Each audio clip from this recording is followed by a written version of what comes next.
Tá um pouco, né? Mas essa sala é um pouco diferente, então acho que assim vai ficar bom.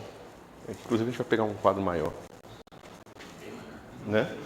Mas é porque tem tomada do outro lado, aí eu consigo botar a câmera mais pro fundo da sala. E aí, pessoal, como é que estamos? A gente estava falando do problema da paridade, né? Do SO3 e do O3. Como é que está a compreensão de vocês? Está tudo tranquilo? Vocês têm alguma dúvida, alguma coisa que vocês queiram perguntar antes de eu começar? Eu vou passar agora para a inversão temporal.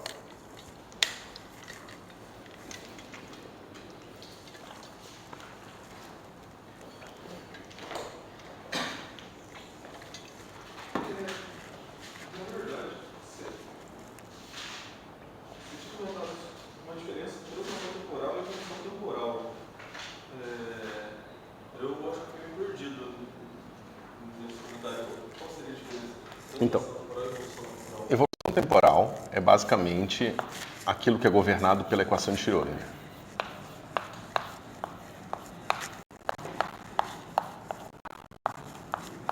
Ou seja, o sistema tem uma dinâmica, tem uma série de interações internas e tudo mais, de forma que você tem um vetor de estado no tempo t, né?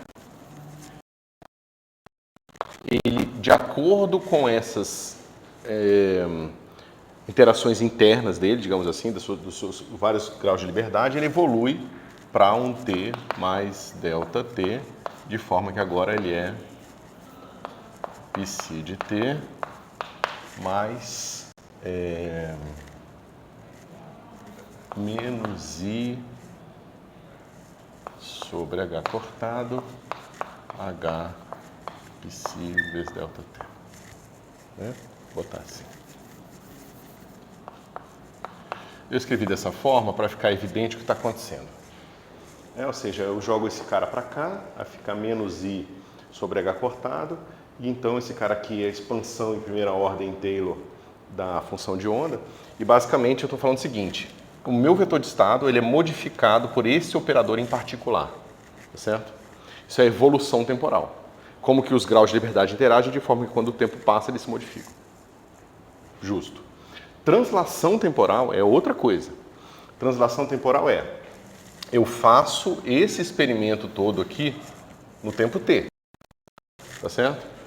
Mas eu poderia fazer esse mesmo experimento em torno de t1, tá certo? Eu posso dizer que o meu psi em t1 vai em t1 mais delta t1, aí que, claro que para a gente fazer o estudo anterior, a gente lembrou que isso aqui depende da Hamiltoniana calculada em t, tá certo?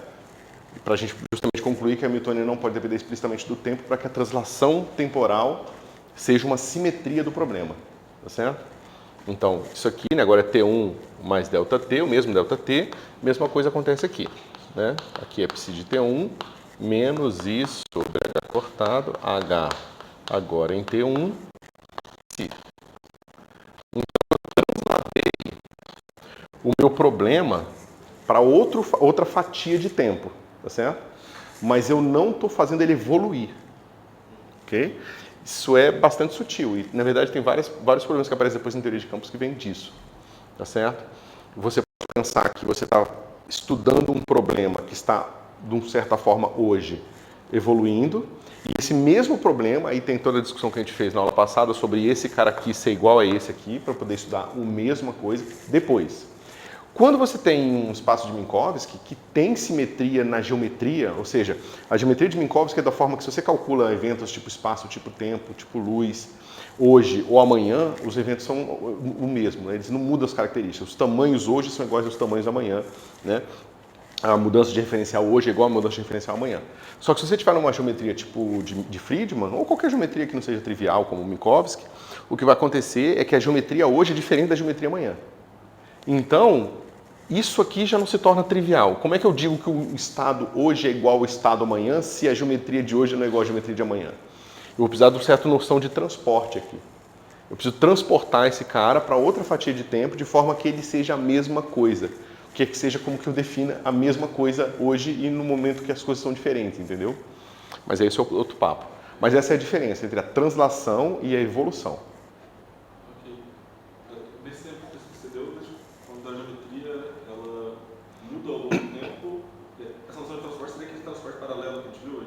Isso, só que mais complicado. Porque veja, no tempo T eu tenho essa distribuição de probabilidade. Digamos que ela está normalizada, uma gaussiana aqui. Beleza, tem uma probabilidade maior de encontrar aqui, probabilidade menor de encontrar aqui. O problema é que esse cara, a gente nem pensa, mas ele tem um significado associado à geometria euclidiana.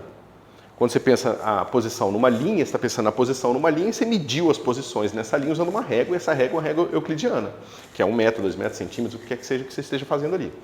Beleza, agora digamos que a mesma diferença, né? Isso aqui é uma diferença de coordenada, x1, x0. Se você pegar x1 menos x0, esse cara aqui é a medida euclidiana da distância. Digamos que isso aqui esteja em metros, esse cara aqui dá o número de metros que tem aqui. Aí você fala, a probabilidade de eu encontrar o cara em x0 mais x tantos metros é tanto, que vai ser igual a essa área aqui. Justo. Agora vamos fazer o seguinte, vamos dizer que as mesmas coordenadas agora têm um significado diferente no outro tempo. Ou seja, para eu saber a quantidade de metros, eu preciso pegar x1, que agora é só uma diferença de coordenadas, e multiplicar por um fator de escala. E esse cara aqui vai me dar o número de metros no tempo t1. Por exemplo, o A2, o universo dobrou de tamanho para quando você sair desse tempo t para o tempo t1. Agora, essa mesma probabilidade aqui, ela não pode ter, você tem que pensar onde que vai estar esse cara aqui, entendeu? Se ele vai ter que estar, por exemplo, essa mesma distância vai ter que estar em x0a e x1a. Se você quer que seja, ou seja, você quer que preservar a probabilidade nesse intervalo, quando o universo expandiu, a sua distribuição de probabilidade ela tem que evoluir de forma que agora ela seja uma coisa assim. Esse cara aqui vai ser, digamos, o x0 está para cá, eu vou deslocar um pouco para cá, porque ele vai ficar x0a, x0 vezes a, e o meu a x1 está mais deslocado ainda para cá. E aí minha distribuição, você vê que ela vai ter que virar essa outra distribuição aqui. Ó. Ela vai ter que abrir para preservar a área entre essas mesmas coordenadas aqui. Mas veja, eu poderia fazer uma escolha qualquer, eu poderia dizer, não, preserva dessa forma aqui, e aí quando o tempo passa ela não está mais normalizada. Mas se ela não está mais normalizada, significa que a evolução não é unitária. E esse é o problema que aparece na teoria de campos. A evolução no tempo, quando você tem geometrias variando, ela não é necessariamente mais unitária. Mas é uma falha da maneira que eu transportei. Eu transportei burramente esse cara assim, só que o significado de x0 e x1 mudou. Entendeu? Então essas coisas podem ficar bastante complicadas. É que a gente tem muitas vezes a gente é muito viciado em geometrias muito simples, né? A física tem essa paixão, a física não, a maneira que nós ensinamos física envolve essa paixão pelas simetrias, como se simetrias fossem um negócio, né, de outro... fossem fundamentais para a física. Eu acho que não, as simetrias não são fundamentais, o que são fundamentais são as transformações. As possíveis transformações e como que elas se compõem, os grupos de transformações, né? E assim por diante.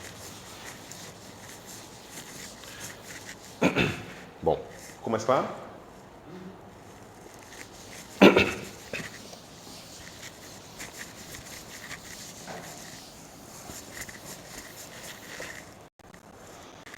Bom.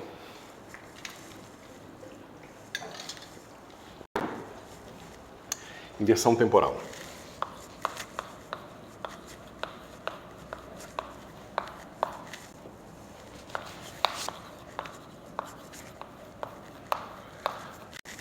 É outro conceito não muito fácil de entender, né? Mas vamos fazer aqui e ver o que acontece. Bom, vamos pensar inicialmente não na dinâmica, mas no estado, tá certo? Então, desculpa. Digamos que eu tenho aqui tempo e espaço, certo? Por que é importante pensar num gráfico primeiro de tempo e espaço antes de pensar nas variáveis de estado? Porque no tempo e espaço fica bem claro o que acontece com inversão temporal. Por que eu estou falando isso? Porque quando a gente faz inversão espacial, a gente estava considerando uma coisa assim, lembra? A gente tinha um eixo cartesiano aqui bonitinho, e a gente fala, vou fazer uma simetria de espelho em x, ou seja, eu boto tipo um espelho em y e vejo a imagem, tudo que está em x projetado em y. Então esse cara aqui vem para cá, né? Ou seja, aqui é um x1, vem menos x1, tá certo? Para você pensar na inversão temporal é bem simples. O tempo só tem uma direção, então não tem igual a questão do espaço, que você pode inverter a primeira, ou a primeira e a segunda, já não é mais inversão, é uma rotação. A primeira, a segunda e a terceira, aí de novo é uma inversão. Você não tem isso, só tem tempo. Então, se eu estou aqui no T1, a minha inversão temporal me joga aqui, em T2, em menos T1, certo? Até aqui nada demais. Mas bem, o problema é que normalmente quando a gente está trabalhando com tempo e gráficos dessa forma, a gente não tem mais só um ponto, né? Os pontos eles têm pouco significado, a gente acaba com uma linha mundo. Linha mundo é o que acontece quando uma partícula é deixada ali quietinha, né? Com uma interação, alguma coisa assim. Então a gente sabe que quando o tempo passa, esse cara sobe, né? Numa simetria de inversão temporal, quando o tempo passa, agora, esse cara desce. Tá certo? O que acontece então, né, se a partícula tem uma velocidade aqui? Né? Ou seja, a partícula, digamos que o tempo passou para ela, mas ela saiu do ponto x0 e terminou no ponto x1. Tá certo? O que acontece se eu vejo isso aqui no espelho?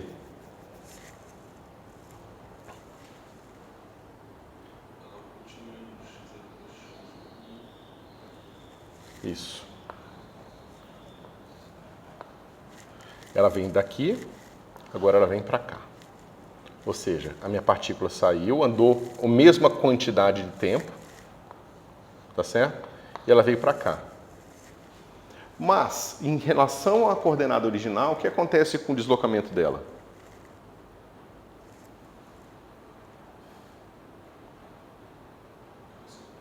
Veja, agora meu tempo é negativo.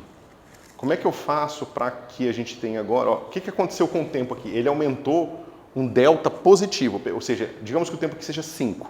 Eu somei 1 aqui, ou seja, 5 segundos, somei mais 1, ficou 6 segundos. Aqui era menos 5 segundos. O meu delta, aqui, minha variação de tempo, é menos 1 segundo. Porque agora o tempo está passando com um sinal negativo. Você tem que pensar que ele está aumentando em módulo, mas ele está em negativo. O que acontece com a velocidade aqui? Quanto é que ela tem que ser para que a minha partícula acabe aqui? Tem que ser negativa também a velocidade. Mas é pouco sutil, ela tem que ser negativa porque o t está mudando. Eu poderia fazer uma coisa mais algébrica e dizer assim, dx dt, e eu tenho que ter menos t revertido. Isso aqui naturalmente vai ficar menos dx dt revertido. Mas desenhando aqui fica mais claro, entendeu? Ou seja, a minha partícula tem velocidade negativa porque quando o tempo passa agora, ele aumenta em proporção negativa, tá certo? Ou seja, a minha posição dele, a posição do meu sistema aqui é a posição aqui vezes o ddt, né, o ΔT, só que o ΔT é um número negativo, então a minha velocidade tem que ser negativa para que a minha partícula acabe na mesma posição aqui. Ou seja, de forma talvez um pouco contraintuitiva, quando você inverte a direção do tempo, você inverte as velocidades também, tá certo? Porque é uma mera, por mais que seja muito, muito, muito natural, é uma mera convenção a gente dizer que o tempo passa quando ele aumenta positivamente. A gente poderia encontrar alienígenas que pensaram o contrário. Não, na verdade o tempo passa quando ele fica mais negativo, entendeu? Quanto menor o tempo em absoluto, mais no futuro eu estou. É uma escolha que a gente fez como seres humanos, né? Por mais que seja bem óbvio fazer essa escolha, porque a gente descobriu primeiro os números positivos antes de descobrir os números negativos. Então ninguém fica contando para trás as coisas.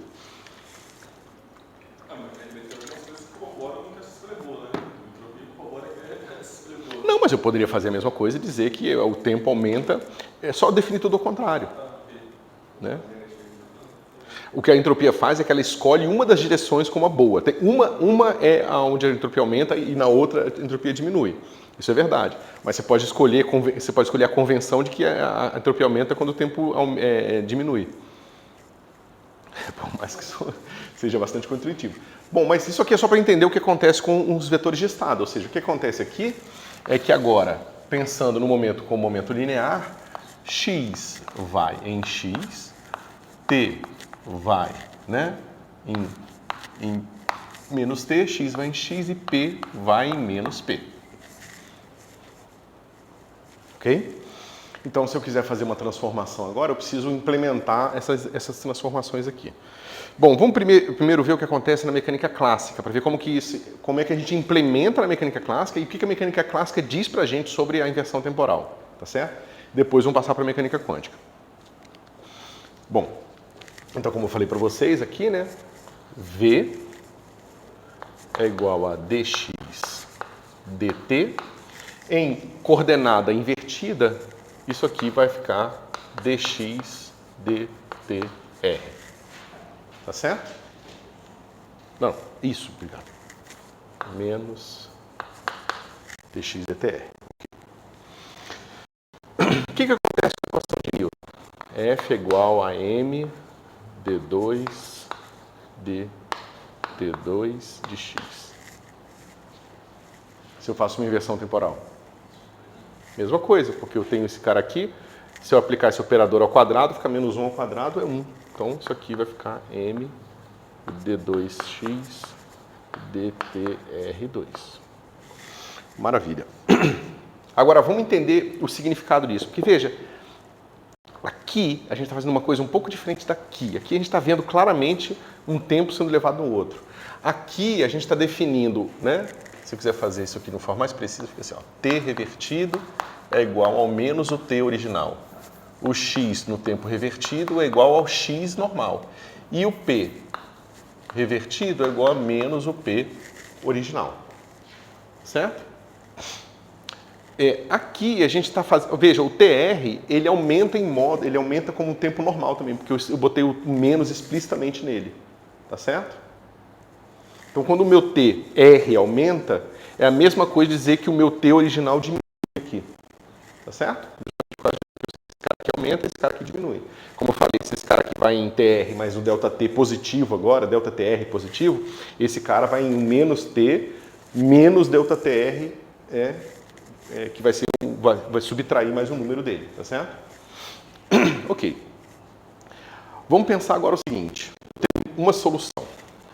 X de t e p de t. Pensa que eu resolvi aqui as equações de Hamilton, tá? Se passar um certo tempo, t maiúsculo aqui, eu vou cair em x. Se eu esperar passar o tempo até que saia de t e chegue em t maiúsculo, eu vou encontrar aqui esse cara aqui. Tá? Então, digamos que seja uma solução conhecida. Eu conheço a função horária do meu sistema, eu conheço como o momento depende do tempo e tudo mais. Beleza? Então, eu vou fazer o seguinte. Eu vou pegar aqui. Então, eu tenho agora o meu gráfico do momento. Deixa eu ver se essa é a melhor maneira.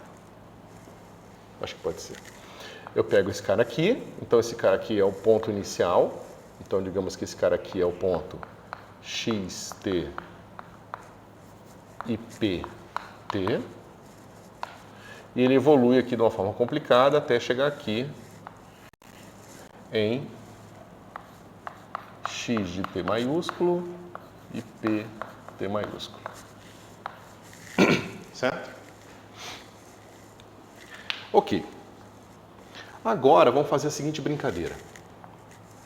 A gente chega aqui. E a gente vai falar o seguinte,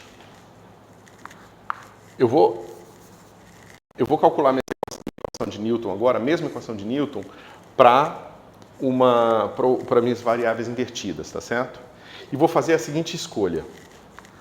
x1, deixa eu ver, xr, em t maiúsculo, eu estou especificando o estado do meu sistema com as variáveis revertidas, com a variável tempo revertida. Então, eu vou dizer que esse cara é igual a esse cara aqui. Essa é a condição inicial para a posição, tá certo? No tempo t maiúsculo. Esse cara aqui, p revertido, em t maiúsculo, é igual a menos p. Certo? Ou seja, eu estou colocando esse cara aqui, ó. Tá vendo? Eu achei que... Sabia que eu ia ter feito fazer besteira. Peraí. Se eu fizer isso aqui...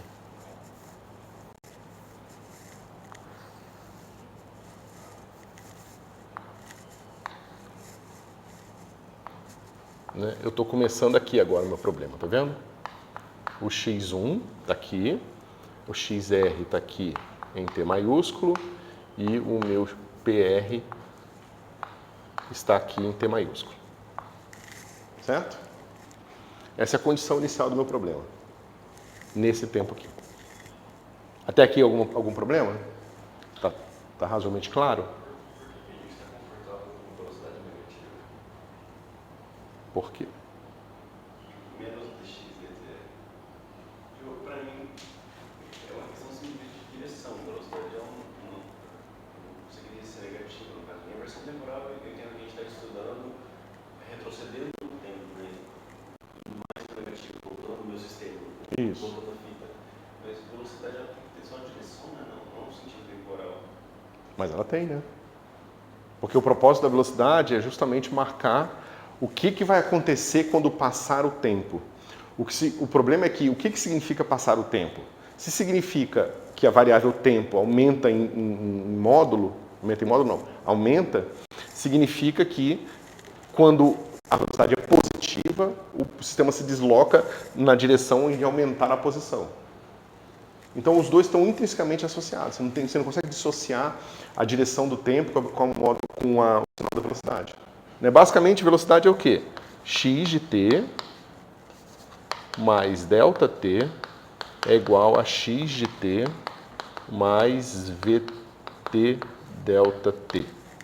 Certo? Se o ΔT é positivo e a velocidade é positiva, significa que o x se deslocou para a direita. Se eu quero que ele continue deslocando para a direita e eu inverti o tempo, ou seja, agora para o futuro é o ΔT negativo, então o meu V tem que ser negativo para que a mesma coisa ocorra, ou seja, para que quando eu olhar no espelho, minha partícula continue andando para a direita. Por exemplo, eu estou atualizando uma partícula livre, por exemplo, que está funcionando. Aí eu vejo o tempo passando, aumentando o x, por exemplo. Aí eu paro, começo a reverter o tempo. Ela continua indo para a direita.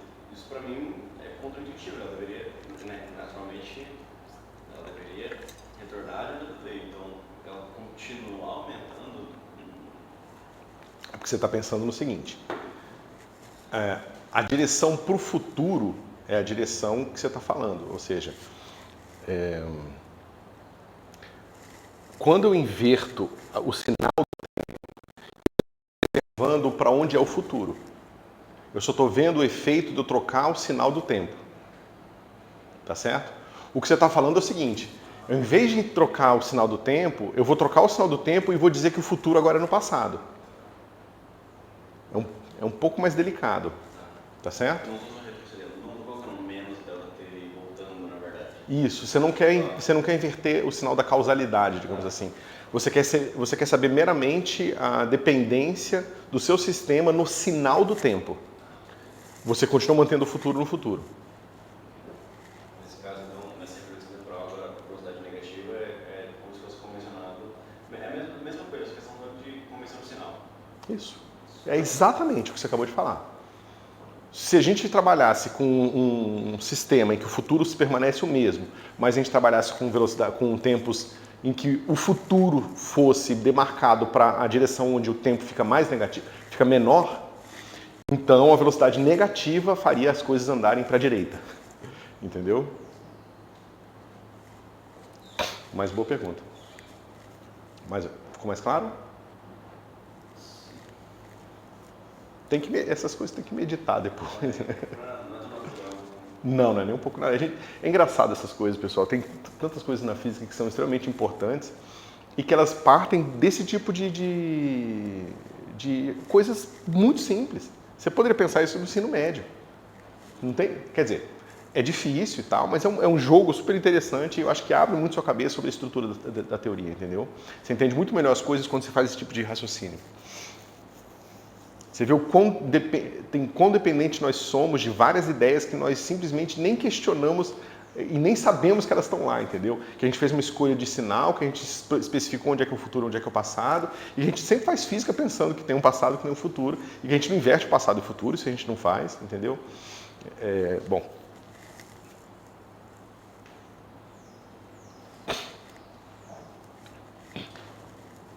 Podemos? Beleza. Ok, então eu fiz essa brincadeira aqui. Tá certo? Só que esse cara satisfaz a mesma equação, f.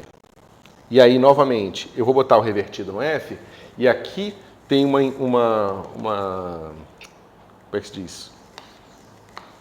Uma suposição implícita de que o meu f só depende de x.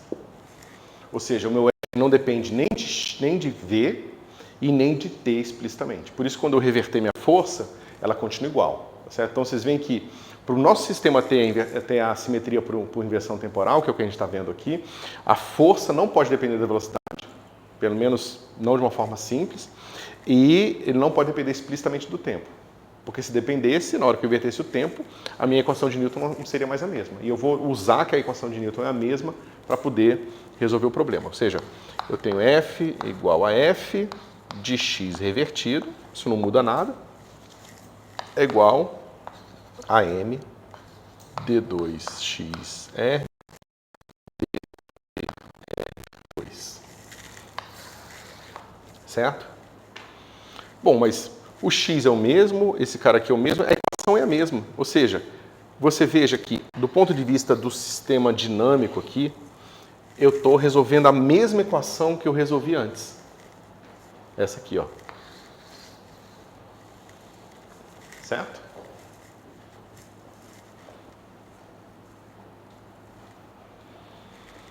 Agora, se eu coloquei essas condições iniciais aqui agora, e aqui eu estou mudando as condições iniciais, tá vendo?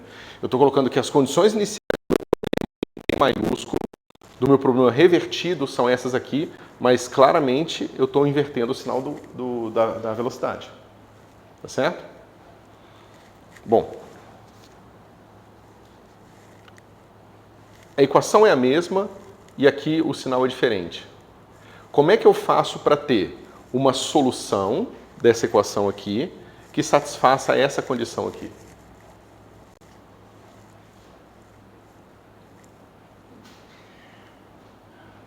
Eu posso usar minha solução inicial, e aí vocês me digam se vocês acreditam no que eu vou falar aqui.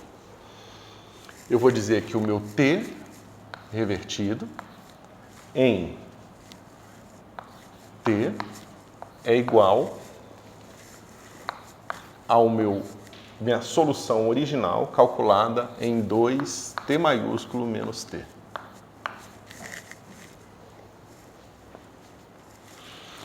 Bom, a gente sabe que esse cara satisfaz as equações de Newton para essa força. Tá certo? É fácil ver que se eu pego que se x satisfaz as equações de Newton, é fácil ver que x de menos t satisfaz a mesma equação de Newton. Não tem nenhuma dúvida. Se eu deslocar ali uma constante, também satisfaz. Então esse cara satisfaz as mesmas equações que eu queria que ela satisfizesse. Eu mostrei que essa equação é igual a essa aqui. Então satisfaz.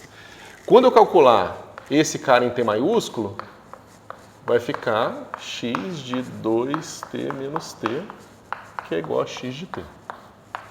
Então esse pedaço da condição inicial está sendo satisfeito. Certo? E o meu PR, agora eu vou dizer que é simplesmente massa de dt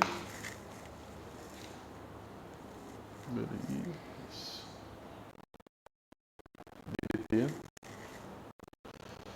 Deixa eu só ver uma coisa aqui rapidinho.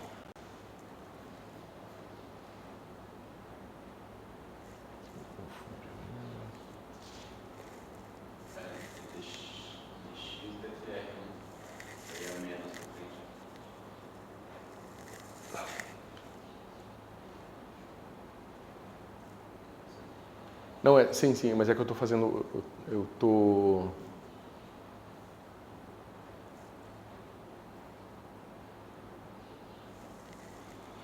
Só estou vendo se está faltando um R ali ou não. Né, para ser equivalente, deixa eu ver se eu estou fazendo besteira. dtr de x de 2t menos tr. Isso aqui vai ser claramente mx ponto 2t menos tr né? Ponto aqui é a derivada da função em relação ao argumento e não mais a TR, né? E então esse cara, quando eu calcular TR igual a T maiúsculo, esse negócio vai ficar M menos M P T.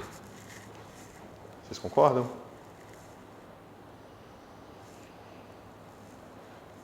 Menos M não. Menos PT.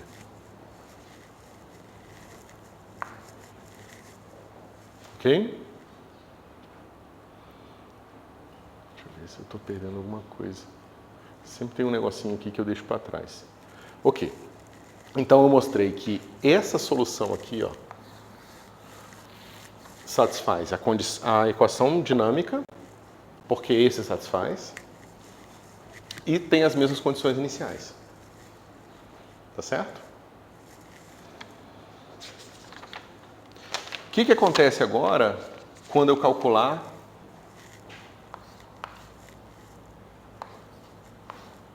em T maiúsculo? Peraí. Veja, eu estou começando agora em T maiúsculo. Tá certo? Eu comecei em T e fui até T maiúsculo. Tá certo? Agora, eu vou fazer o seguinte. Eu vou andar mais a... Como é que se diz? Eu vou andar a mesma proporção que eu tinha andado daqui para cá. Tá certo? O que acontece com a minha equação aqui? Veja, a minha condição inicial é em T maiúsculo agora. Certo? Se eu andar mais T maiúsculo, quanto é que fica?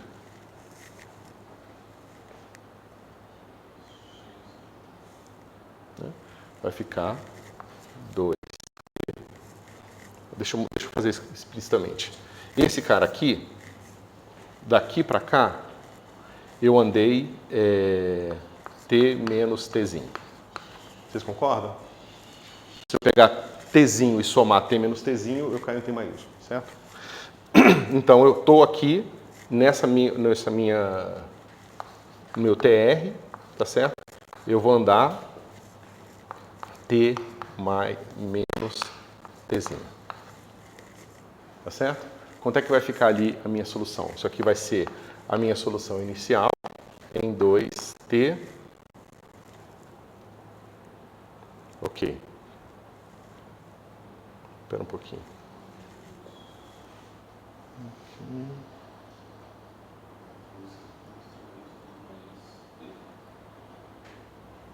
Então, mas é que eu estou fazendo o seguinte. Eu estou aqui em T maiúsculo, eu quero em T maiúsculo, que é onde eu botei a condição inicial, e eu andei mais isso aqui. Tá certo? Então, isso aqui vai ser menos T maiúsculo mais T menos Tzinho. Tá certo? Ó, esse cara aqui, deixa eu fazer assim, para ficar mais claro. Esse negócio aqui. Vocês concordam com isso aqui? Ó, esse cara aqui vai ser XR de T mais T menos Tzinho. Vocês concordam? Quando eu andei isso aqui, eu andei T menos Tzinho, aconteceu esse cara aqui. Ou seja, isso aqui é igual a XR calculado em 2T menos Tzinho. Tá certo? Agora, se eu jogo aquilo de volta lá, esse cara aqui é igual a X calculado em T minúsculo. Certo? Então, o que aconteceu com o meu sistema? Que estava aqui, ele voltou, deixa eu ver se eu consigo fazer isso aqui.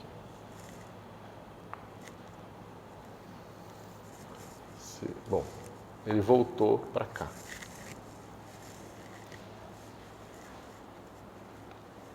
Tá certo? Ok. Então, veja, o que a gente está mostrando com isso aqui? Se eu faço essa inversão aqui,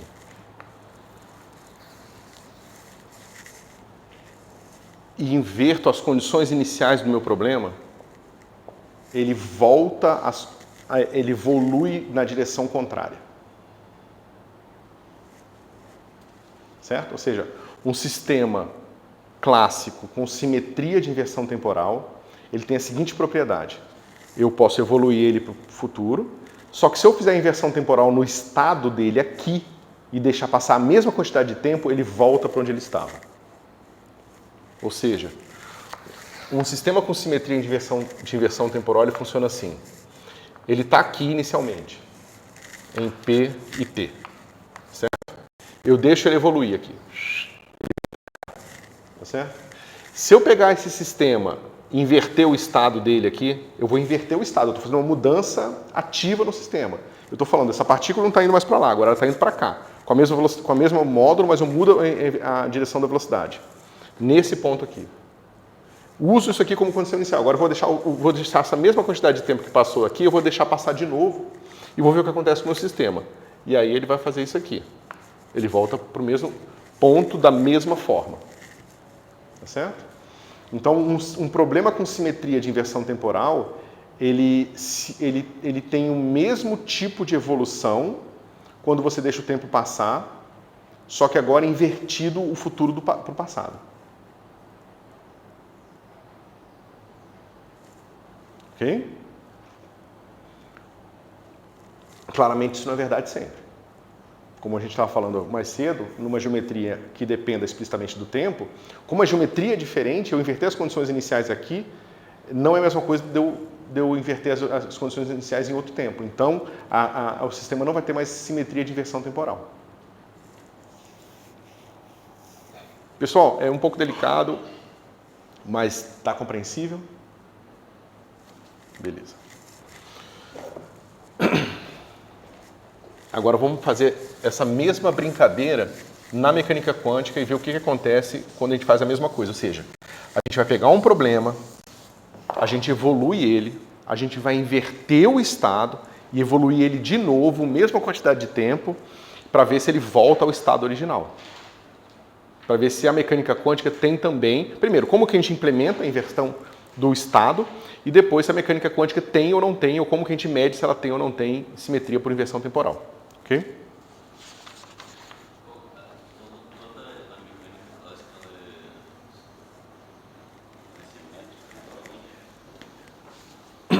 É porque o problema é que a mecânica clássica a gente usa como se fosse uma coisa só, mas a mecânica clássica são muitas, né? A mecânica clássica é simplesmente essa fórmula aqui, mas o F não está determinado. Então, o que eu posso te dizer é que para alguns Fs a resposta é sim.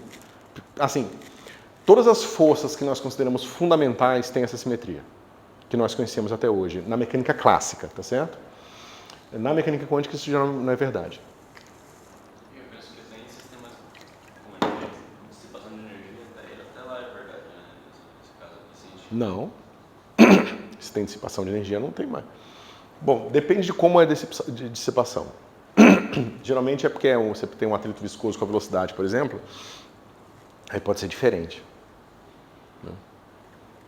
Mas como eu estou falando, depende de qual mecânica clássica. O que eu posso te dizer é que para as interações fundamentais, a maneira que a gente constrói geralmente, isso é verdade.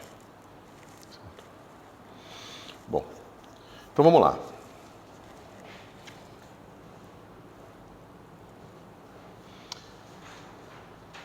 Primeira coisa, para a gente entender a inversão temporal, a gente tem que fazer o seguinte, a gente tem que pegar a equação aqui, Schrödinger,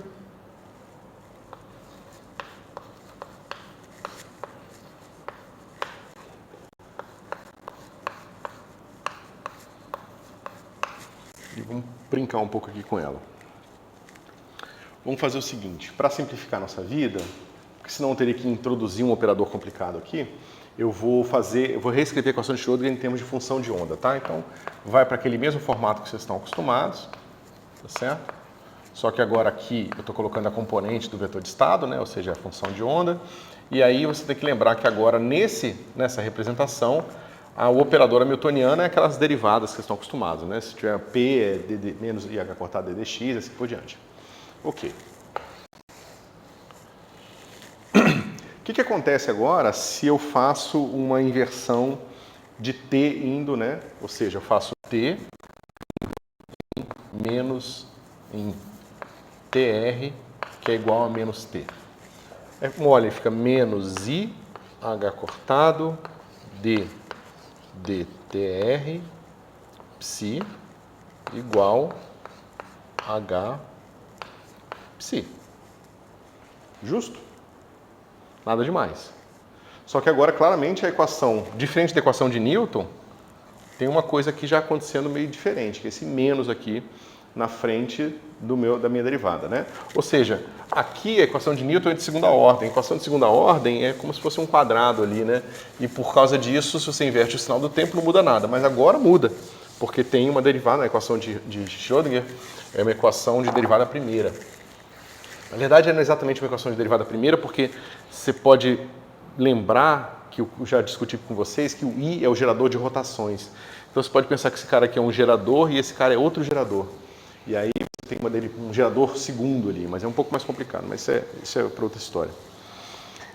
Aí você pode pensar, bom, então a minha equação de Schrödinger é diferente.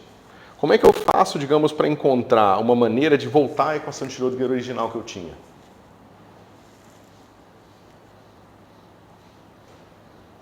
E a dica está no que eu acabei de falar.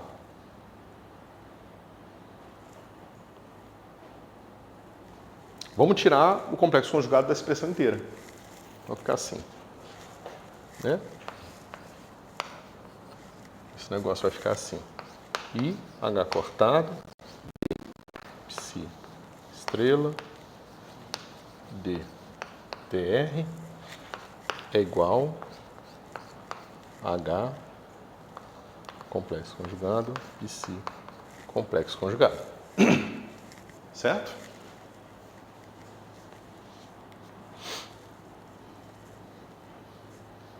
Então vejam, quando a gente estudou aqui, a gente viu, aqueles primeiros gráficos que eu fiz para vocês, eu mostrei para vocês que a gente tinha que inverter o sinal da velocidade para representar o mesmo estado. Ou seja, para eu representar um estado que evoluiria da mesma forma que o estado original, eu tive que trocar o sinal do momento. A diferença agora que eu estou mostrando para vocês é que quando eu faço a inversão temporal, para eu ter a mesma coisa, eu preciso de primeiro, dizer que o estado agora, que antes era representado por x e p, e mudou para x e menos p, agora é representado por psi. Eu estou dizendo que psi tem que ser elevado em psi estrela. Para o estado ficar apropriado. Mas não só isso precisa acontecer. Para que a evolução seja a mesma, eu preciso que os elementos de matriz da Hamiltoniana em termos de função de onda, sejam reais. Tá certo? Eu preciso que isso aqui seja verdade. Se isso aqui é verdade, eu tenho que minha equação de Schrödinger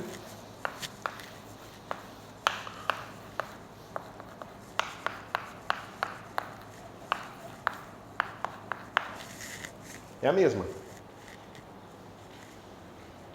Então lembra que eu mostrei para vocês. Eu saio daqui para cá.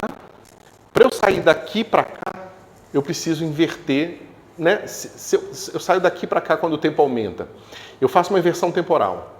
Agora eu não estou falando mais do exemplo que eu estava falando quando eu desenhei isso aqui. Eu estou falando da primeira coisa que eu discuti. Se eu quero que agora esse estado evolua no espelho, eu preciso inverter o sinal do momento e deixar passar ao mesmo tempo, para que o futuro evolua para a mesma coisa, para a mesma direção. Tá certo? Então o que eu estou dizendo aqui é o seguinte: para eu implementar minha inversão temporal, eu preciso agora conjugar complexamente aqui a minha função de onda, para que o meu sistema evolua da mesma forma que ele evoluía antes. Da mesma forma que na mecânica clássica, eu troquei o sinal do P, né? E aí vocês podem começar a lembrar que o P está sempre associado à fase desse negócio. Lembra que a gente viu isso na translação e tal? Então a função de onda carrega a informação sobre o momento na sua fase. Tá certo? Então é muito natural que inverter o momento esteja associado a inverter o sinal da fase, que é basicamente o que o complexo conjugado faz. Tá certo? Então, na verdade, a gente está só redescobrindo uma coisa que meio que a gente já sabia, tá certo? Que a informação do momento está na fase. E se a gente precisa inverter o sinal do momento, a gente precisa inverter o sinal da fase ali. Ok? Ok. Bom, a gente pode agora, como é que se diz, confirmar as nossas expectativas calculando quem é o momento atuando aqui na função de onda, tá certo?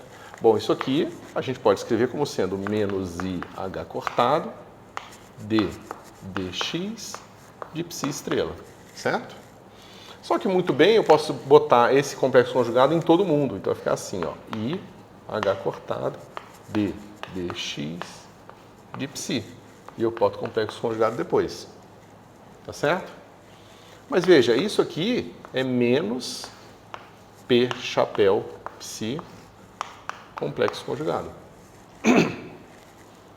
Tá certo? Então você vê que tirar o complexo conjugado aqui da função de onda é, de certa forma, inverter o sinal do momento. Ok? Por exemplo, no caso mais trivial para você ver isso, pensa que essa função de onda aqui é autovetor de P. Então, esse negócio aqui vai virar simplesmente o autovalor P, o complexo conjugado sai, menos P. Tá certo? Ou seja, se esse cara aqui é autovetor, né? Se psi satisfaz isso aqui, então esse cara aqui satisfaz isso aqui. É autovetor com autovalor trocado sinal. Certo?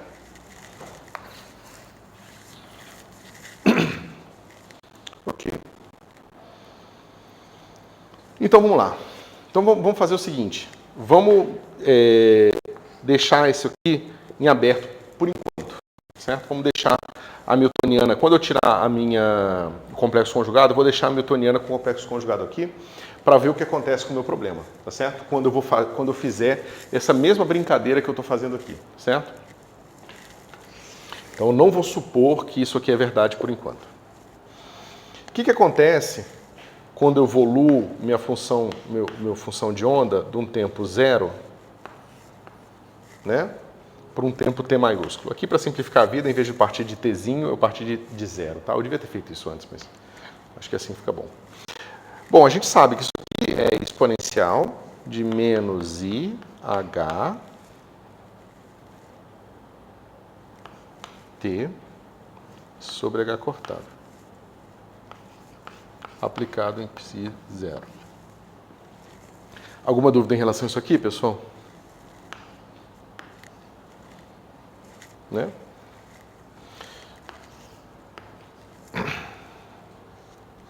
Agora eu vou fazer o seguinte. Eu vou fazer uma inversão temporal. Como é que eu faço inversão? Ó, daqui para cá está claro, né? Eu apliquei o propagador aqui na minha função de onda. Então isso aqui, essa quantidade toda aqui é a minha função de onda no tempo t maiúsculo. Para eu aplicar minha inversão temporal no estado e representar um estado invertido, eu preciso tirar o complexo conjugado dessa função de onda. Moleza. Fica exponencial de IH estrela t sobre H cortado. Então ficou estrela aqui, psi estrela de x e zero. Então eu inverti o estado. Mas agora que eu inverti o estado, eu vou deixar passar mais um tempo t maiúsculo para ver se ele volta para onde ele estava. Só que o sistema invertido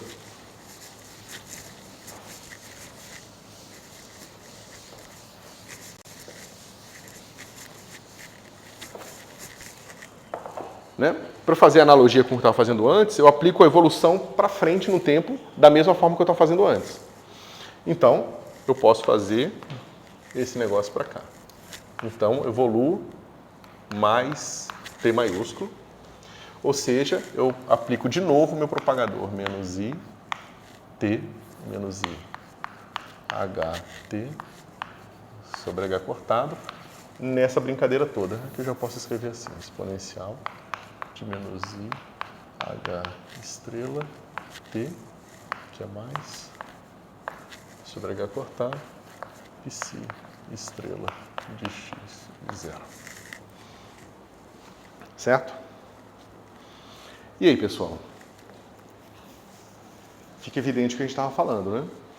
Se esse operador é igual a esse operador aqui, ou seja, se a gente tem simetria de inversão temporal na mecânica quântica, então esses operadores são iguais, então logo eles obviamente comutam, eu posso botar essa exponencial toda junto, e esse cara aqui dá a identidade, e eu volto para o quê? Para o meu estado invertido na origem. Eu voltei para o mesmo ponto.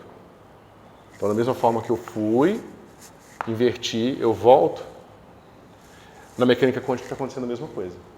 Certo? Então, de fato, a gente tem certeza aqui que o que acontece é que para você ter inversão temporal na mecânica quântica, a condição é que os elementos de matriz hamiltoniana na base das funções de onda têm que ser reais. Certo? Ok.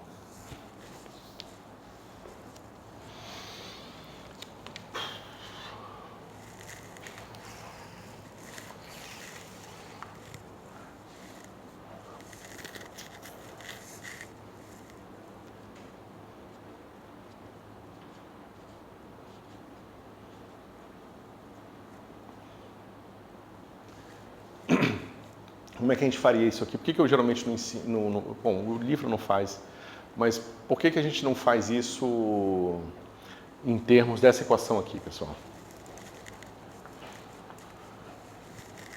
A gente poderia escrever, né? Menos I, H cortado, D, dt, vetor de estado, igual. Aí eu boto um R aqui, fica mais aqui. Eu boto menos aqui, o ddtr aqui. E aqui é o operador hamiltoniano abstrato, né? Não está em representação nenhuma. O que eu faço aqui, pessoal?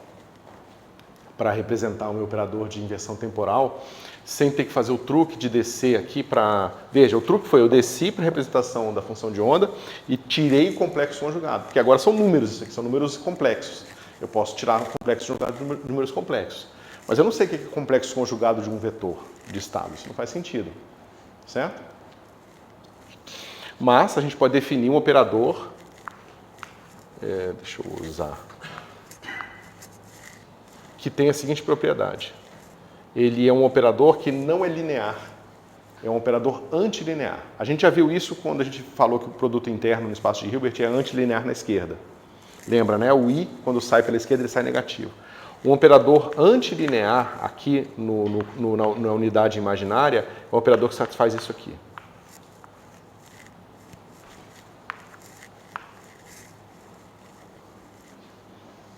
Tá certo? E aí a gente precisa introduzir esses operadores um pouco mais complicados, e aí eu multiplico aqui dos dois lados por esse operador, tá certo? Então eu vou ter o quê? Eu vou ter... Tal vezes I. Tal vezes I. Talvez seja melhor botar assim.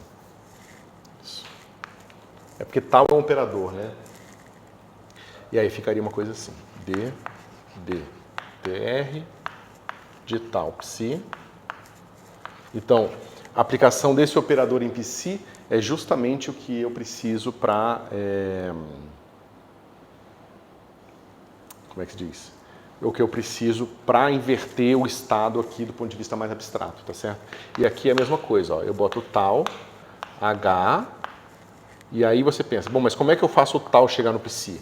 Bom, é fácil, basta você ver que tal ao quadrado tem que ser a identidade.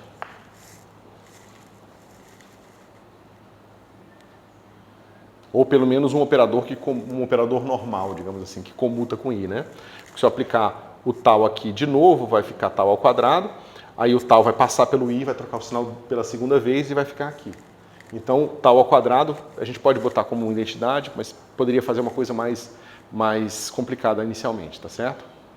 Mas essa forma aqui é mais fácil, tá ok? E aí você faz o quê? Você bota o tal aqui, ó.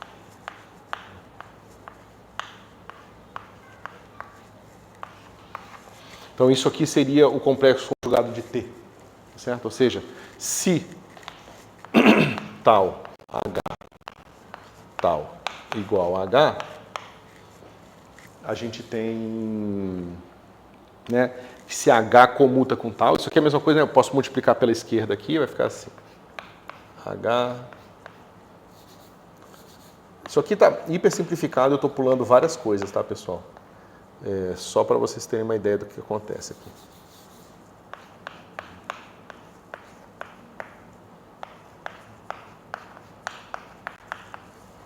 Certo? Então lembra do operador paridade? É a mesma coisa, só que aqui a gente introduz porque ele tem essa nuance mais complicada de ser um operador que não é linear em números complexos, certo? Mas você consegue fazer a mesma coisa que a gente fez para paridade, definir as funções que são as autofunções e tudo mais, beleza? Maravilha. Bom, pessoal, a gente encerra com isso o capítulo 11, tá certo? E começa agora a ver o capítulo 12. No capítulo 11, a gente viu a questão das simetrias e suas implementações nas mais simples, né, que são as translações tempo-espaciais, translações temporais, inversão espacial e inversão temporal. Agora começa uma parte tecnicamente um pouco mais chatinha, né, porque envolve umas contas mais longas, que é justamente a questão das rotações, beleza? Vocês têm alguma dúvida que vocês queiram tirar sobre sobre o capítulo 11 ou posso já começar o 12? Esse tal ele tem forma explícita agora? Quem? Tal tem forma explícita agora? Forma explícita. É porque eu estou pensando, por exemplo, não, viajei. Não, a sua pergunta é boa, porque assim, aqui a gente está pensando, o complexo conjugado, a gente nunca pensa no complexo conjugado como um operador, mas ele é um operador. Você pode pensar o seguinte, eu tenho um número complexo Z, aí você fala, tirei o complexo conjugado. Tudo bem, você pode falar isso, mas você poderia muito bem falar que complexo conjugado é um operador que leva Z em ZR mais I, ZI, né? Leva isso em ZR menos I, ZI. É um operador. Tá certo? Então tem uma forma explícita quando a gente usa uma representação. Assim como todos os operadores têm uma forma explícita quando a gente usa uma representação. O operador momento, ele tem uma forma explícita? Numa representação como essa, por exemplo, ele é simplesmente H cortado DDX. Mas a gente pode ver, ou vocês já viram, inclusive comigo, que esse mesmo operador na representação dos operadores de criação e aniquilação tem outra forma, não é mais derivada. É uma combinação linear do operador de criação e aniquilação. Que você consegue operar diretamente, porque você pode aplicar aquilo ali no 0, no 1, no 2, nos estados de excitação do estado harmônico e já saber como que aquilo ali age sobre vetores de estado. Então você não precisa passar pelo DDX. Isso é uma questão da representação. Da mesma forma, o operador de inversão temporal tal, ele tem uma forma específica para uma representação, como um operador. Tá certo? Claramente esse operador aqui, né, se você fizer uma coisa assim, Z1, Z2. Né? Ele não comuta, se você quiser pensar aqui, eu estou aplicando isso aqui e esse aqui. Então esse operador não comuta com esse cara aqui. Né? Por quê? Porque se eu quiser trocar a ordem deles, eu faço o seguinte, ó, tem que ser Z1 complexo conjugado, complexo conjugado,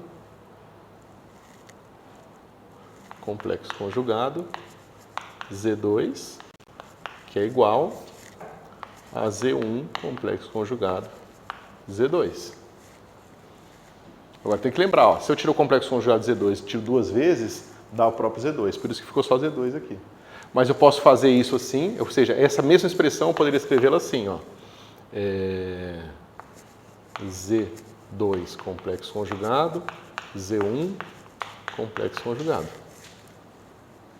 Só que a gente está mais acostumado a pensar assim do que pensar assim, como operadores atuando uns nos outros, entendeu? Por isso que geralmente a gente não ensina isso aqui, porque é um pouco chatinho.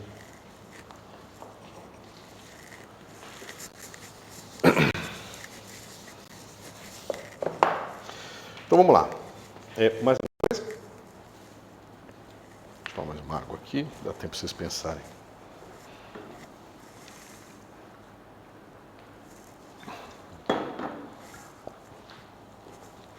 Ok. Capítulo 12. Vamos começar com a representação do operador momento em duas dimensões.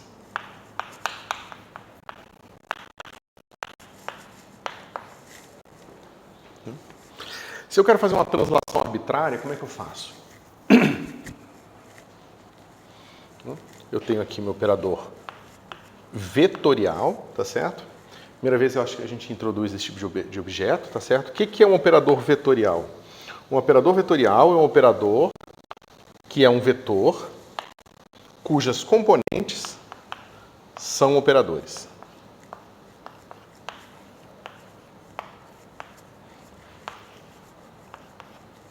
Eu botei PY, botei PY. Tá certo? Um operador vetorial é um operador cujas componentes são operadores. É um vetor cujas componentes são operadores, certo? Isso aqui é só uma maneira compacta de escrever as coisas, né? Eu posso definir que o produto interno de um cara desse tipo se preserva, né? Ou seja, esse cara aqui continua sendo primeira componente vezes primeira componente, segunda componente vezes segunda componente, assim por diante. Então, isso aqui vai ser o quê? Vai ser nx menos IH cortado d dx menos ny e pessoal,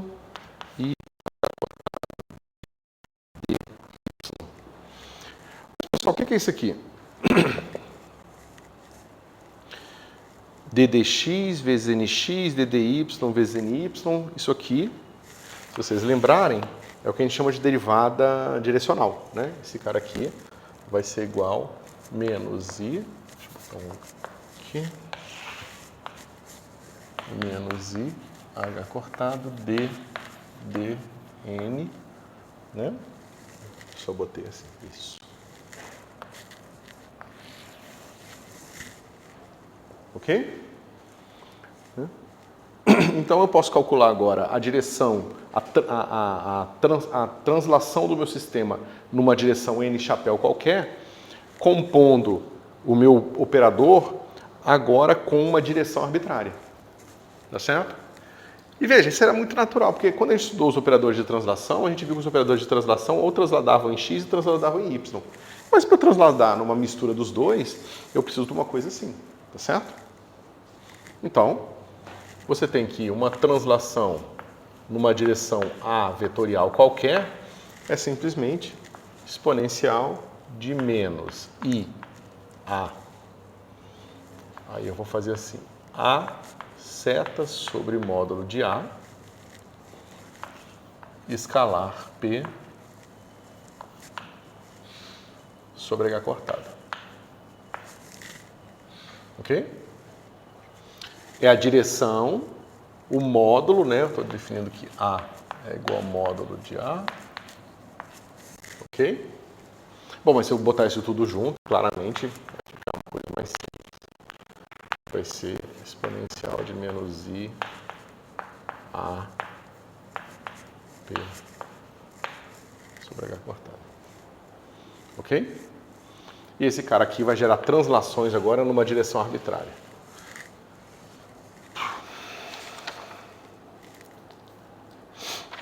Quando eu faço uma composição, eu tenho TA, TB. Como todo mundo comuta, pessoal, aqui é bem fácil de vocês se convencerem de que isso aqui vai ser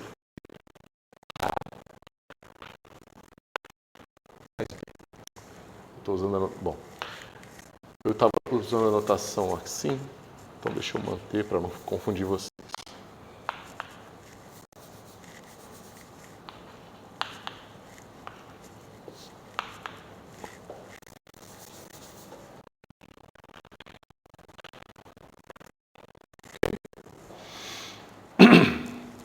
Ok. Isso aqui se dá justamente porque eu tenho Px, como eu falei para vocês, Py igual a zero. Então a gente começou, pessoal, com o que a gente com o que a gente chama de grupo abeliano, tá? Ou seja, quando os geradores das transformações que a gente estava discutindo agora há bastante tempo, comutam, a gente diz que o grupo é abeliano, tá certo? Claro, só faz sentido você falar se o grupo é abeliano ou não quando você tem mais de um gerador, né? Então, durante muito tempo a gente discutiu só um gerador de cada vez, agora a gente está misturando dois geradores, né, o PX e o PY, e a gente está caracterizando esse conjunto de geradores com abeliano justamente porque eles comutam, tá certo? Vamos então introduzir o primeiro grupo não abeliano.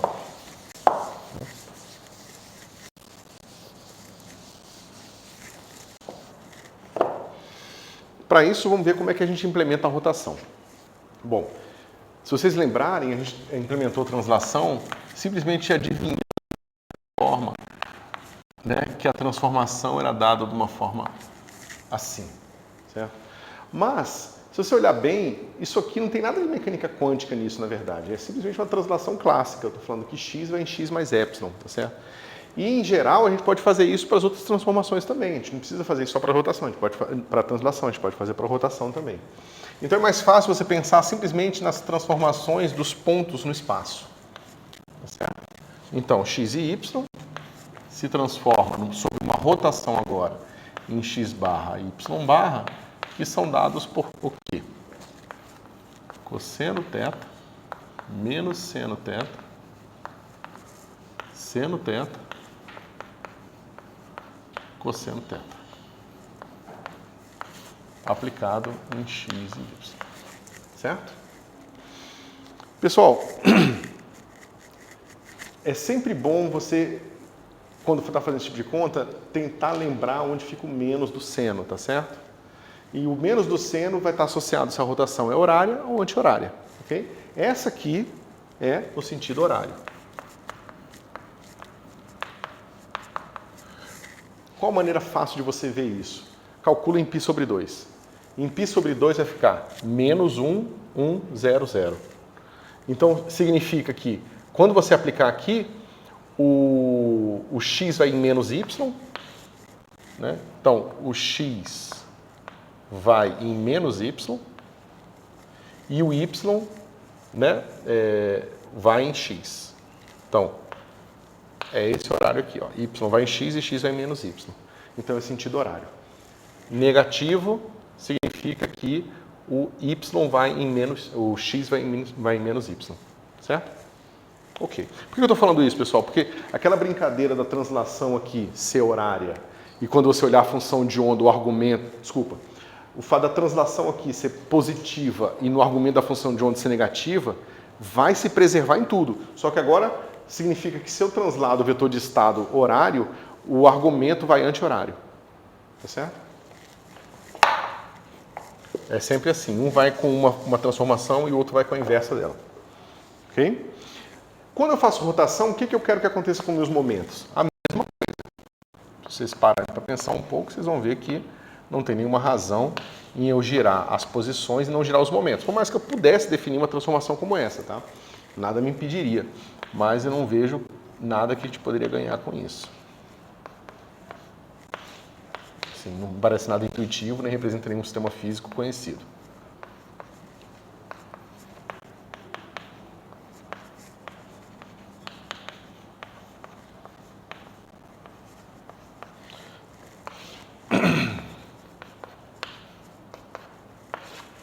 Ok. Bom, mas sabendo disso, eu posso começar a implementar as coisas da minha função de onda, das minhas funções de onda, dos meus vetores de estado e tudo mais. Vamos lá.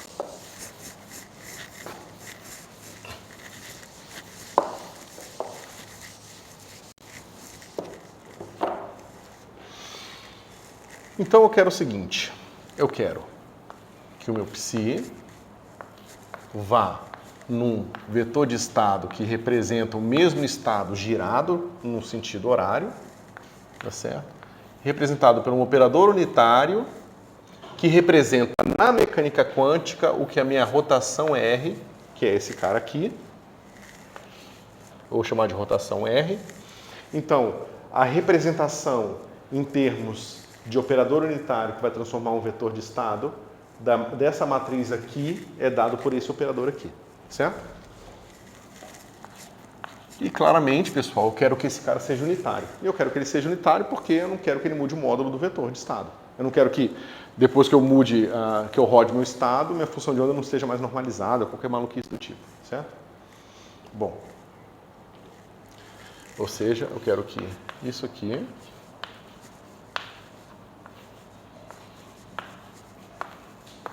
seja igual à identidade. Maravilha. Bom, o que eu quero que esse operador faça no vetor de estado posição, x e y?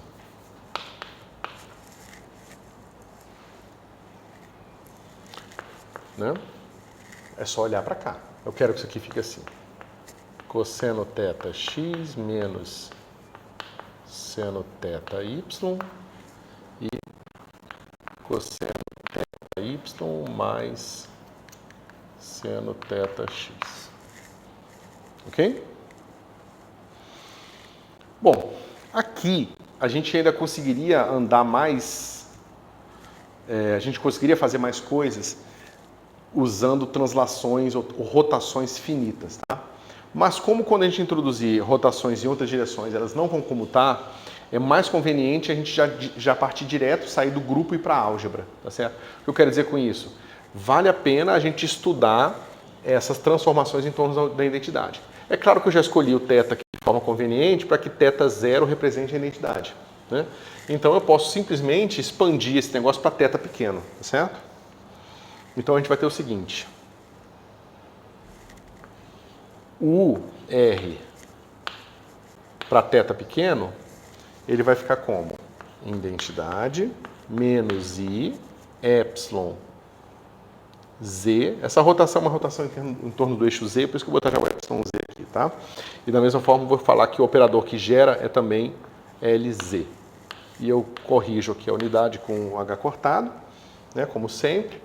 E eu quero que encontrar a forma explícita desse operador aqui, LZ. Ou seja, eu estou saindo da rotação finita e descendo para a rotação infinitesimal. Para isso, naturalmente, eu preciso expandir θ em torno de zero, né? Ou seja, eu quero que θ seja epsilon-z para epsilon-z pequeno. Ok? Então, como é que fica isso aqui? Vai ficar o seguinte. O R psi vai ser igual a... Como é que fica θ se eu aproximar até a primeira ordem? Né? Cosseno é fácil, porque cosseno é 1, mas depois só vem o epsilon ao quadrado. Então, eu jogo fora, fica x. O seno de θ para θ pequeno, porque eu estou pegando θ igual a epsilon, é o próprio epsilon. Então, fica menos epsilon z y. E aqui a mesma coisa, fica y mais epsilon z x. Pronto, eu tenho meu vetor de estado representado bonitinho. Ok. Só que eu preciso agora de uma representação desse cara aqui. Desculpa. X, Y. Eu preciso fazer esse negócio aqui para o meu... Como é que se diz? Eu fiz ao contrário aqui. Eu preciso ver como que esse cara aqui atua no BRA, tá certo? É fácil a gente ver isso. Como é que a gente faz? A gente vai fazer o seguinte, a gente vai pegar esse cara, atuando num psi agora qualquer, e eu vou escrever isso aqui com a minha identidade. Mesma coisa que eu fiz antes, tá, pessoal? Mas aí é bom a gente fazer uma vez para ter clareza do que está acontecendo.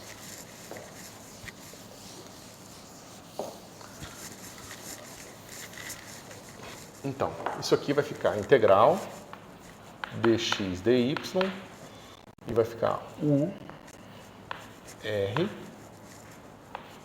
xy psi.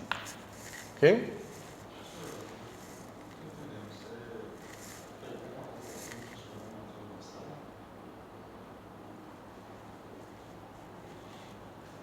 Por que você chamou de translação? Só para eu entender a sua lógica. Não, isso aqui, você concorda que isso aqui é uma rotação? Eu só peguei para θ pequeno e trunquei em primeira ordem. Isso, exatamente. É porque o primeiro termo do cosseno é de ordem quadrática. Aí como a gente está pegando ordem linear, a gente está jogando fora. Ok? Bom, o que acontece aqui é aquela mesma brincadeira de sempre. Eu atuo esse cara aqui, porque eu sei como é que ele atua. Vai ficar dx, dy. Aqui vai ficar x menos epsilon z y. E aqui vai ficar vírgula y mais epsilon z x, x e y, psi. Ok? Bom, pessoal, eu posso fazer um giro aqui infinitesimal no sentido anti-horário agora e definir novas variáveis, né, rodadas de acordo. Então esse cara vai ficar assim, dx', dy', o jacobiano da transformação é 1, que é uma rotação, e aqui vai ficar assim, x, y. Como eu fiz anti-horário, muda o sinal aqui. Vai ficar como? Né? Como esse cara aqui era uma rotação horária, a anti-horária vai ficar x mais epsilon z y e y menos epsilon z x psi. Certo?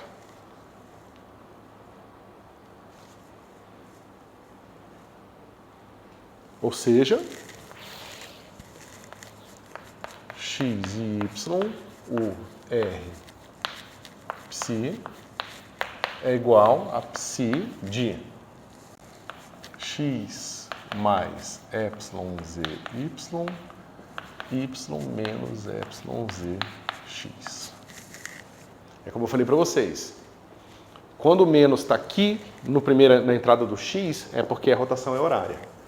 Agora o menos está aqui, o y, que a rotação é anti-horária. Certo?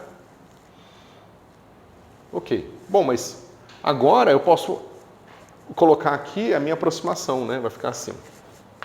X e y, identidade menos i,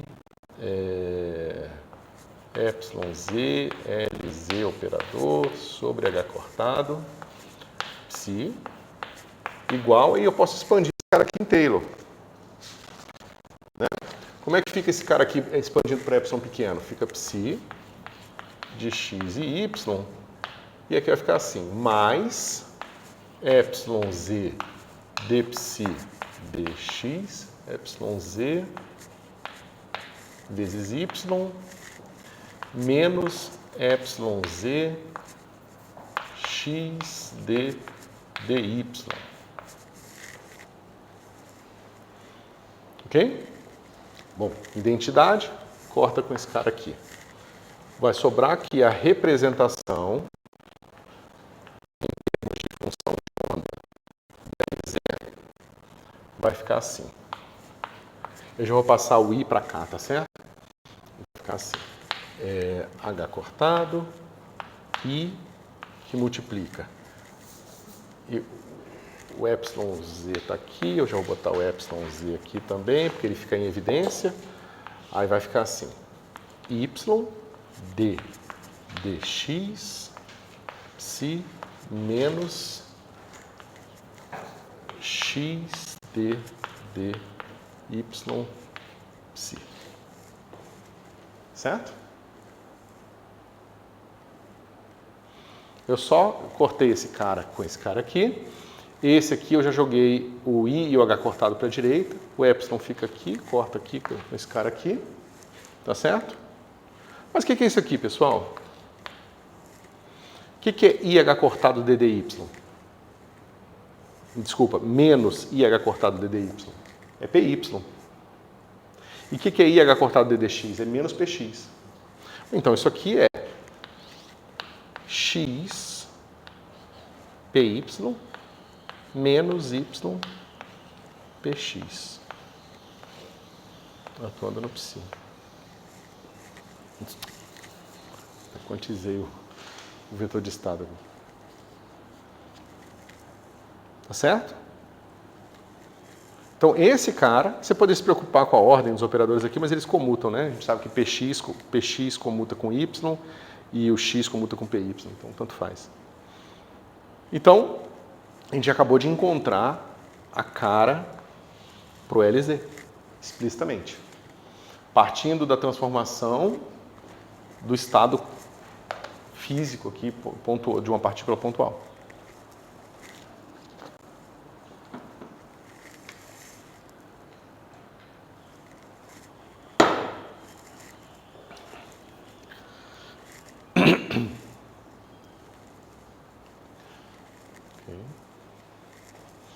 Bom, tem outras formas de a gente fazer isso, a gente vai ver daqui a pouquinho, mas deixa eu ver. Mas essa é uma delas, né? Aqui novamente, pessoal, a gente definiu esse operador assim, a gente não botou nenhuma fase esquisita que a gente poderia ter colocado aqui. E é claro que essa fase vai estar definida quando a gente impuser que esse tipo de transformação tem que acontecer sobre os momentos também, tá certo? Então, a gente poderia carregar essa complicação e depois resolver. Ou a gente já pode botar a resposta que a gente sabe que está certa e seguir em frente. Tá certo? Alguma dúvida em relação a isso, pessoal? Não sei se já reconheceram, mas isso aqui é o momento angular que vocês estão acostumados de mecânica clássica, né? xpy menos ypx. Certo? Esse aqui é o momento angular de uma partícula girando aqui no plano x e y, né? Por isso que a gente bota aqui, esse cara está associado ao plano x e y, a gente define ele como sendo o plano ortogonal ao eixo z. Por isso que a gente bota o z aqui. Em outras situações, você poderia botar x e y assim. Depende do estilo. Okay?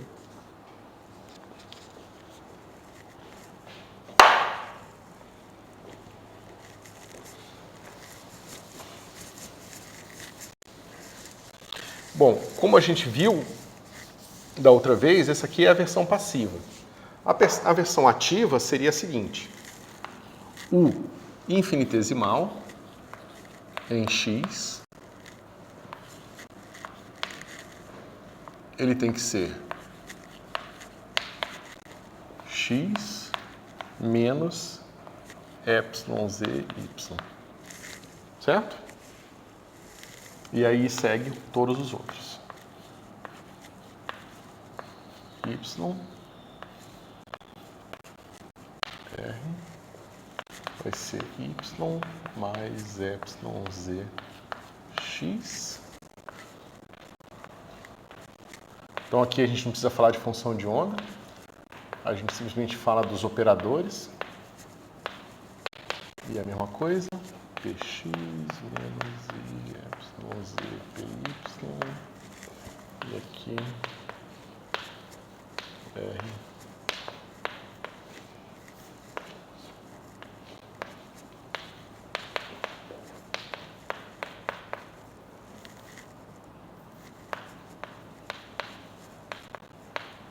Ok? Se eu expando esse negócio aqui, a gente sabe, né? Identidade, o x corta com x. Vai sobrar o quê? Esse cara é positivo. Deixa eu escrever aqui explicitamente. Esse cara é identidade mais i epsilon z lz sobre h cortado. Esse cara aqui.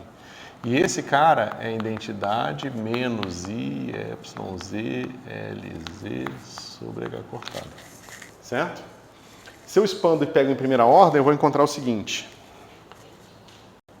Deixa eu ver aqui. Isso.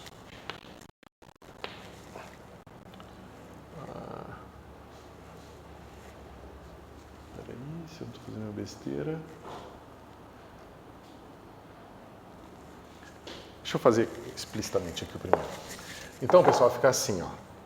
IH cortado, epsilon z, aí vai ficar LZX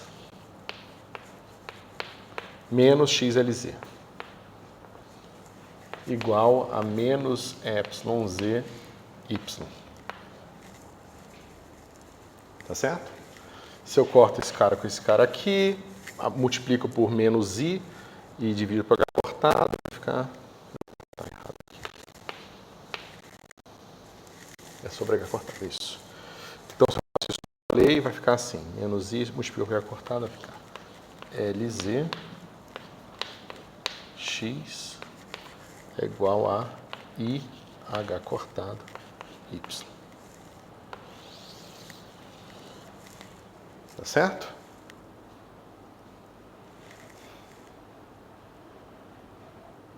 Isso. Peraí. Por que eu troquei a ordem?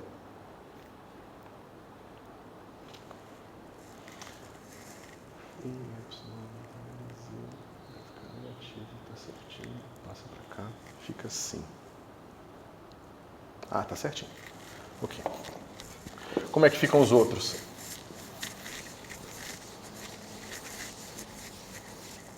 Bom, é fácil ver que é só uma troca de sinal, então LZ com Y vai ser igual a menos IH cortado X.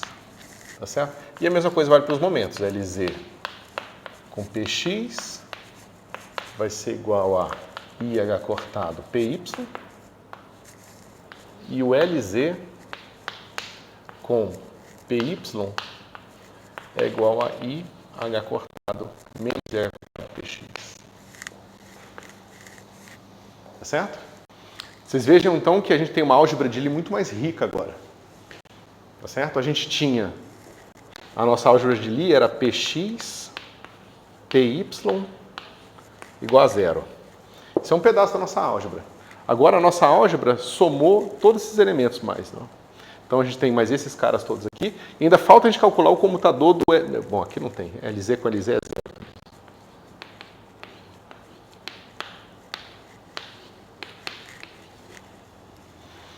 E essa fecha a nossa álgebra, né? Deixa eu ver se falta alguma coisa.